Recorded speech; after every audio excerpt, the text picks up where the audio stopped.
So guys, this is the day. This is the day, no? Ito na yung araw na magpapadeliver tayo muna ng mga materyales pang kisame natin. Yan. So, kisame muna yung papagawa namin. And, yan. Pagkatapos nun, tuloy-tuloy na. Paunti-unti. So, right, yan guys, tingnan nyo yung asawa ko kung paano siya nagpapakaala ng traktor. Turo doon, turo dito, turo doon. Yan, pero guys, sobrang nakakatuwa tong asawa ko, no? Kasi napakadami niyang plano sa bahay para mapaganda to. Yan, grabe.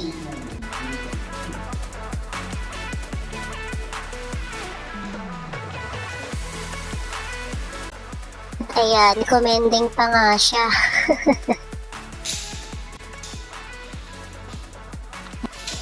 At ayan nga guys, habang nag-aantay kami sa ibang mga materyales na i-deliver dito sa bahay, itong asawa ko ay nagsukat-sukat muna siya.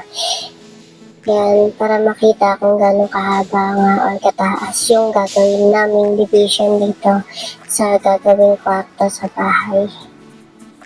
Yan.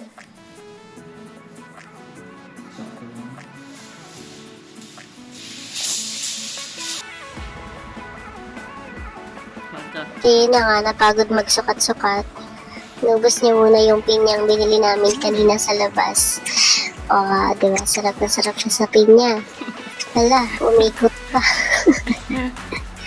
Kagat. Tapos, ikot ulit. O, diba, ang galing. Kagat ulit. Tapos, ikot na parang lilipad. Tapos, nahilo. Nahilo pa. Pero ito na nga guys, yan, dumating na yung deliver. Gagamitin sa pang-kisame. Babatot na nga kayo pang Ha? bakal namin. Ito pong bato. Ito pong bato.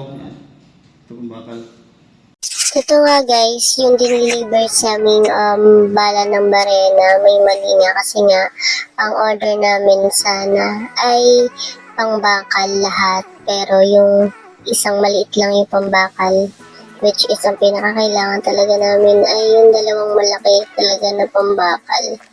Pero yun nga, nag-decide na kami na hindi na lang nag-isole kasi magagamit din naman namin yan in case, diba, sa mga in the future. So, bibili na lang kami ng bago. Hindi pa nga tapos magka-photo yan kasi mga ilang plywood ang ano natin, ang kakailanganin dun sa taas. So, dapat tapos sila kuya. Dalawa lang silang naghahakot. So guys, ito kinabukasan na to after ma-deliver yung mga materials pang kisame. Na-receive kasi namin yung tawag kay kuya na ikakabit na nga daw yung aming water, yung metro ng tubig. So, ayan nga, sakto at naabutan namin si kuya.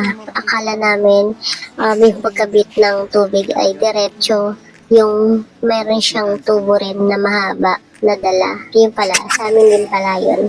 So, yun hindi namin alam, metro lang pala talaga. Kaya sakto nga lang din tong hose na nabili namin sa online ay dumating na nga din. Mahaba naman tong in-order ng asawa ko, 40 meters. So, kaya mahaba siya, abot siya hanggang dun sa kusina, sa dulo. Yan, mahaba yan. So, ayan, for the meantime, ayan din na muna yung gagamitin namin as tubo. Kasi nga, maghukay pa dyan sa harapan namin yung mga tambak na lupa. Kailangan pa talaga siyang hukayan na yan. At may mga nakatambak pa nga din yung mga pinutol na puno ng papaya. Kailangan muna namin siyang patuyuin daw, sabi ng HOA, bago nila hakutin. So yun nga, kaya nandyan pa yan. Pero yun nga, pag nagkukay na yan, lalagyan natin sa isang lagayan na sa isang kapatid na ng makawa. Tsaka nakakatuwa at may tubig na. So next nito ay yung kuryente. Inaantay na lang natin yung developer na ikabit yung meter base pa yun, ang tawag sa yung sa pagkakabitan sa kuryente ng Meralco. So, yun. Pinasuyo na rin namin yan kay kuya na ikabit muna yung hose. Kasi yun muna ang gagamitin nating tulay para makakuha ng tubig at makapag-ipon doon sa CR sa malaking container. Mabait naman si kuya, kaya goods. Kaya nga.